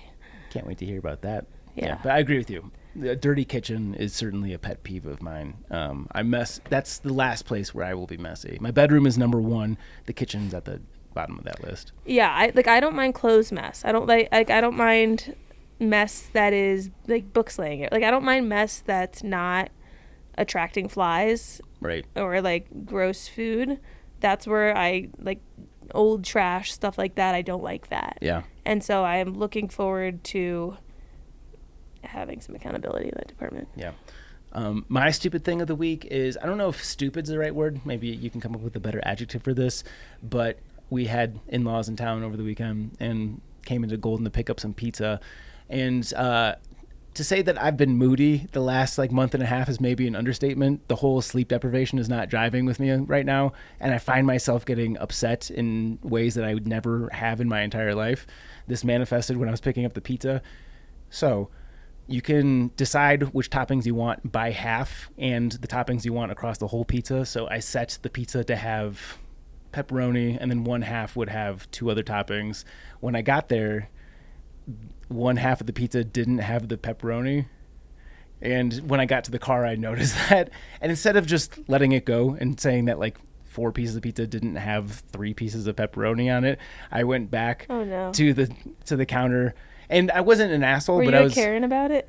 I was maybe worse. Maybe this is kind of Karen-like, but it was like passive aggressive. So I brought the pizza. I'm like, I just want to make sure that I didn't mess up here. I hate you when you're like that. I know. I in 100% of instances in my life previous to this last 2 months, I would have just let that slide because who cares? And also, they ended up replacing the toppings for the half of the pizza. Yeah. But for sure they spit on it, and they should have. As they should have. Yeah. Did you leave at least a good tip? Did you go back the next day when you were feeling remorseful? No, I won't. I was upset at the time, and I'm just too sleepy to care nowadays. But I'm sure they got over it. I'm sure they made fun of me, as they should have. But yeah, I encounter something like this on a pretty regular basis. I get upset about things that are, I recognize it as it's happening. I'm like, my internal monologue is like, you're being an idiot asshole right now. But I can't fight it. It's just, I'm grumpy too often to actually control myself. Yeah, I've gotten like that. Not towards a pizza guy, but like in general, when you know that like you're fighting like with a significant other about something, and you're like, I am like in the back of your mind, you're like, I know I'm being absolutely irrational about this, but gosh darn it, I'm gonna keep going. Yeah. So I grossed myself out there. But Wow, that's brave of you to admit to the yeah, internet. that was pretty dumb. Okay. This is yours again. Yes. This started out as a question of the day, but I felt like it was good enough that it was deserving of its own triple crown. Yes. This is the triple crown of things/activities that aren't sports but feel like sports. Yeah, I realized an easier way to put this is like things that people get overly competitive about is another fair way of wording that. Okay. I went in a slightly different direction here, but that's kind of how triple crowns go around here, it seems like. I'll start so you can see where my mind was. Okay. Getting a seat on a flight that doesn't have assigned seating. Yeah. Southwest. Yeah. Like the looks on people's faces and the mannerisms and the speed and aggressiveness that like takes over them in the moment where they are released through the doors and allowed to choose a seat. Yeah. Competitive. I had to take a note because what you said jostled another one free for me. I don't fly Southwest enough to be able to empathize with that. Yeah, I hope I never do. But EasyJet. People generally like, is EasyJet another one? It was either I think it was EasyJet or it was like Ryanair. No, it was one of those like budget European ones that I got on, and I didn't know that was a thing that you don't pick seats. And I was like, oh, my ticket doesn't have a seat number on it, and I looked up and they were all middle seats, and I was like, Yeah. Yeah. That sucks. Yeah, because especially for a long flight, sitting bitch, as they call it. Yep. That's no good. The first one that came to my head based on the category was, I've been doing this as a kid, and I'm sure at least a lot of guys, maybe everyone can relate to this, but I get really into throwing balled up trash into the trash can. Like I'll like fade away. I'll make it competitive with friends. Yeah, it's a guy move. I'll if I miss, I'll go back to the spot that I shot from and shoot again. And I'll do that as many times as necessary until I make it. But yeah, I guess impromptu in-house basketball is the one that I'm going for. My second one, this is totally off base based on your description, but just getting out of bed in the morning. How is that a sport? It's a sport because it's something that is very difficult, especially when you're very tired. And I think I liken it to running like a half mile, where it should be done relatively quickly, but it can also take a very long time if you suck at it. And I hate the mornings. I'm not sleeping well. So to me, it's like a sport because you just never know how long it could possibly take. Sometimes it's an hour. It's literally an hour. Like I'll just look at my phone. I get that. Just like dreading the day. I get that. Like I know nothing is harder for me than getting out of the bed in the morning. I'm having trouble making this mental connection. Yeah. It was a but stretch. okay. It was a stretch. Okay. Sure. My next one is getting a PCT permit. Yep. Which also could be lumped in the same category as getting a Taylor Swift ticket. Sure. Lottery-based things. A lot of waiting online, aggression when it doesn't go your way. Yeah. Competing with other people for a specific spot that you want.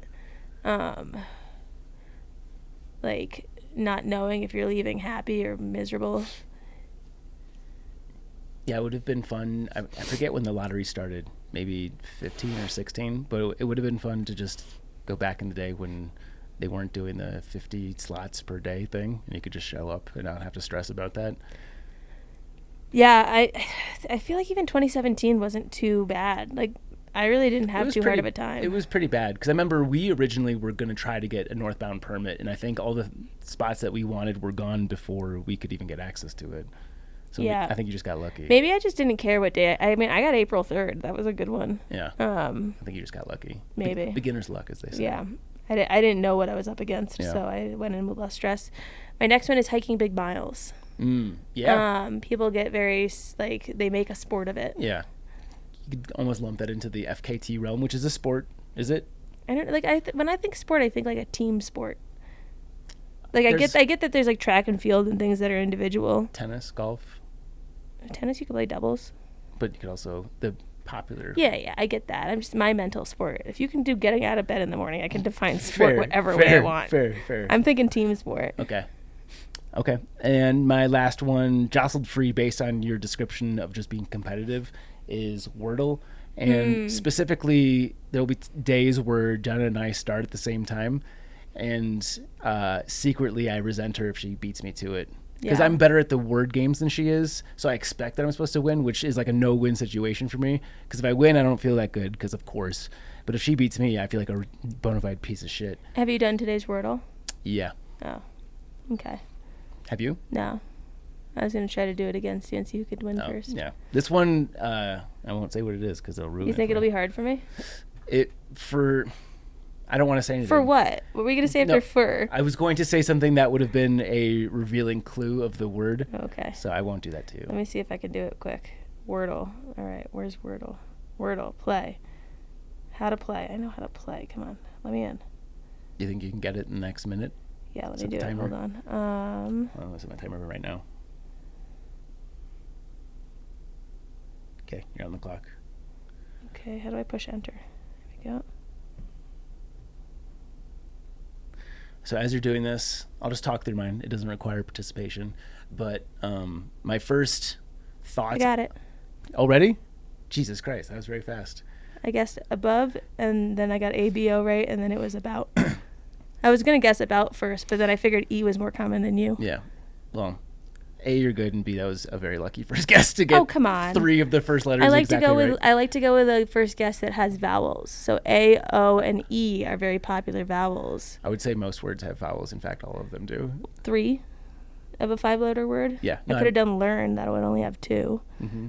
I could have done Are you going to write a book on couch. how, That would have only how to had. best do Wordle? Listen, Trick just number because 1. you're jealous, because I just got it on the second guess. Trick number 1. Get the Is this first 3 I am a letters genius? exactly correct on the first guess. Yeah, well, you're over there telling me how hard it's gonna be. Not as hard as getting out of the bed. But my first instinct when you suggested this topic is I'm just trying to envision all the things that'll be on like ESPN 6 in 4 years. Recently, I forget where I was, but I saw bags on TV or cornhole, depending on where you're from. I saw an article on my newsfeed today that said cornhole could be the next NFL, and I didn't even humor it with a glance. So I was like, "There's no that's just we're reaching here." I remember when that wall was broken when they put poker on TV, and it was a massive sensation. Like watching other people gamble on I don't know what you call poker, not a sport. Yeah, but cornhole would have the equivalent of like watching ping pong, and I would say Or ping darts. pong's more interesting. Certainly more athletic, but obviously it requires tremendous hand-eye coordination to be really good at it. When I was watching it, these guys were making 4 in a row on most of the turns. It's insane. Yeah, but that's like no different than watching someone play beer pong. It is the same game but lower to the ground. If you're bored enough, you could probably pass some time with that. But spike ball is Funny on. enough, one of my honorable mentions is drinking games. Okay. Disc golf is on TV. Ultimate frisbee, spike ball, like I mentioned. I haven't seen it, but it's got to exist. Can Jam. Does being on TV make you a sport? If you're on, what does ESPN even stand for? Entertainment, sports, plus news. I'm just guessing. Entertainment and Sports Programming Network. I got the sports part right. I feel like if you're on ESPN, you could justify that it's a sport. Although I guess poker was on ESPN, and I don't count that as a sport. Okay. Yeah. Well. But yeah, I mean, I've also seen the article. I think this is just like clickbait. yeah, for sure. And to be able to turn a professional sport from an activity that people just do in their backyards is appealing. Yeah. Other honorable mentions. I have Monopoly / other board games. Yeah. And Every board game turns competitive in my house. I also have picking skin off my nails. I used to be, I'm sure I've said this on the podcast, but I definitely have gotten better, but I used to be so competitive that I've flipped a Monopoly board in my life, not to be funny. Wait, should that be one of our Patreons? Is Just us playing a board game? There'd be a lot of shit talking happening. It's not a bad idea. That is not a bad idea. We got to find I follow a guy on Instagram who calls himself a board game sommelier, and he just like plays and reviews board games, and I just thought that was cool. Sure. He just got back from a board game convention, and I don't even play that many, but I could find some good 2-person games off of his channel. I think we've talked about this before, but you've played like Quiplash and Fibbage. I haven't played that one. Those are the 2 on Jackbox. Yeah, that we're talking the same thing. Garrett really likes. There's another one, Drawful. Haven't done that. So they like Quiplash and Fibbage because it's basically just like taking low blow cheap shots at your friends and then laughing at it. Those games are very fun. Yeah. Before kids, or I should say before recent kids, we used to play remotely with friends across the country and like always had a hoot, the best time of all time. And I like it because it's not competitive. Like you don't care if you don't lose. You don't feel that good when you win, but you laugh your ass off. Yeah, see, we play like after the bars where like if we were to go out and like watch a sporting game, like a I don't know, hockey or something, and people want to go back to the house, we'll play Quiplash. And then the first funny part of the game is like you're making the name something, making fun of someone in the room. And then you see what the names are and you see that someone, you don't know who, has just like disrespected you. Sure. And then they start giving these also hurtful answers and you just don't know where it's coming from. Yeah. That's a fun one to do with new groups of people because all of my friends have a really disgusting sense of humor. So when you introduce new people who you're not sure where they fall in that spectrum is always a good litmus test to see. Yes, that's true. How they hang. Yeah. There's another one. I think it's Telestrations. That one's a really good one. That one's an actual like. Is that another physical in your hands. Jackbox? Oh, okay. No. What is Fibbage? Fibbage is they give you like, they give you something like a prompt and you have to write something that sounds believable, and then after everyone submits theirs you have to pick what you think the truth is because they'll put the true answer amongst the lies, and then you vote on your favorite answer too. Yeah, and so it won't let you submit it if you actually guess the right answer. Like if you actually know the right answer, it won't let you put that, but you have to put something that is not true that sounds true to try to get other people to pick that because you get points for guessing the true answer. Right. All those games are fun. Now I want to go home and play. Yes. Mailbag. Oh, hold on, let me get off my notes. You wanted a long one. Just so I could drink during it, not so I could read it. Oh. This is a good one, though. I'm going to blow my nose first. Okay. Polly, if you could just cut this. I'll get it started. Hi, Zach and Chance. As a person without an... Oh, yeah, here we go. It's this one. I can read it if you want. Yeah, I'm back. Take it. Okay. Hi, Zach and Chance. As a person without an internal monologue, I thought I might have the expertise to comment on your question. First, I'd like to clear up some misconceptions about those with no internal monologue. The easiest way to describe it is that I am a super visual person. So when I think of memories, plans, etc., I picture it in my head. But there's no continuous stream of consciousness in words. I can think in words, but it is much more work/mentally taxing. A good, simple example is writing a grocery list. I picture the food/meal in my head and convert that into a written list on paper. It would be way more work to do it any other way, i.e. my internal voice saying I would like to eat X, Y, and Z this week. Now what ingredients do I need? I'm going to pause it right there because that, like, it sounds like you're translating a language to a language because you're translating it from pictures to words. That's like translating it from English to French. Wouldn't it just be like, you know? I don't know how to correlate the internal monologue to doing a grocery list because for me the internal monologue is always contradictory to the thing that I'm trying to accomplish. Like I have to actively try to shut mine up because it's unproductive. It's a voice that is irrelevant to the thing that is at hand. Well, I've also heard that like once you've seen someone's face a lot of times, if you try to make yourself think of that specific person's like face and facial features, like it's really hard to visualize. Yeah. So like I feel like it would be mentally exhausting to have to, instead of be like, I'm going to the podcast with Zach, to have to think of your face. That sounds painful too. Yeah. Okay, so there we are so far. With that being said, long distance hiking was not boring as I spent a lot of time pondering things, memories, emotions, future plans, etc. But it was all in daydreaming form rather than monologue form. But on the other hand, I had to get off the Appalachian Trail this year at the Delaware Water Gap, 1,300 miles in, for those who don't know, because I got Lyme disease and didn't recognize the symptoms for like 2 weeks, which, fun fact, if Lyme progresses that far, it can actually paralyze half of your face, which happened to me. So maybe if I had an internal monologue, it would have said, you dummy, maybe get tested for Lyme when I started having symptoms.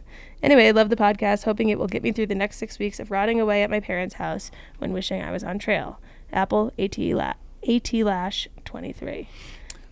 I think I need more submissions from people to truly understand this because it's so unbelievable. Not that I don't believe them, but it's just so hard for me to understand that I need someone to explain it to me like I'm a kindergartner. Well, I said this when we got this email, which was, if I was thinking in pictures while hiking, I'm trying not to sneeze again.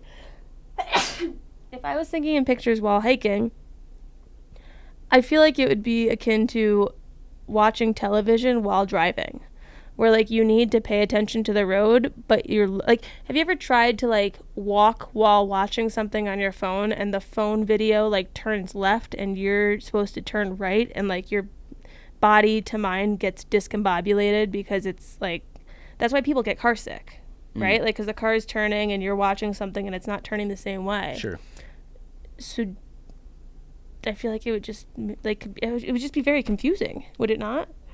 Again, I'm having trouble grasping it at all. I will say, in the practice where like you close your eyes and try to picture something, I'm really like, I don't have that ability. So maybe I'm weird in the way that people don't have internal monologues. Like I lack whatever capability people have to generate visual images of a thing. Because like, to your point, trying to conjure up an image of something that you know is very taxing, and that's the reason why they don't use, or visual testimonies are oftentimes like highly admissible in courts, because people are very wrong. Like they have a image of how an event played out, and oftentimes it's just so off base. Like if there was a perpetrator and they had to describe it, they'd be like, he was 6'1", had dark hair, blue eyes, yada yada yada, and they'll just be, person was short, had blonde hair, brown eyes. I will say, to counter that though, have you seen the people online where like it's like someone with autism has like flown via helicopter over New York City and they go home and they can paint the entire skyline like identically? I know people who have that great visual memory, and I don't have it. But like on the extreme end, I can't even, like when I close my eyes and I try to picture an apple, like I know what an apple looks like, but I'm not seeing right. the Like I'm image exerting populate. energy to think of it. I can't even create it. There's that we'll revisit that. There's a movie I watched recently. I think I'd mentioned it, the Temple Grandin movie. Have you seen that? Mm-mm. It was a TikTok rabbit hole I went down. I'm in this magnificent part of TikTok where they just show me movie clips. Okay. And I've been watching like the best. It's like I told the you Cliff's about this. notes of movies. No, it's like 3 minutes at a time. And like you watch enough of them for the same movie, you're like, I need to watch this movie. And there was one for Temple Grandin, who works at University of Colorado, or Colorado University, one of the two.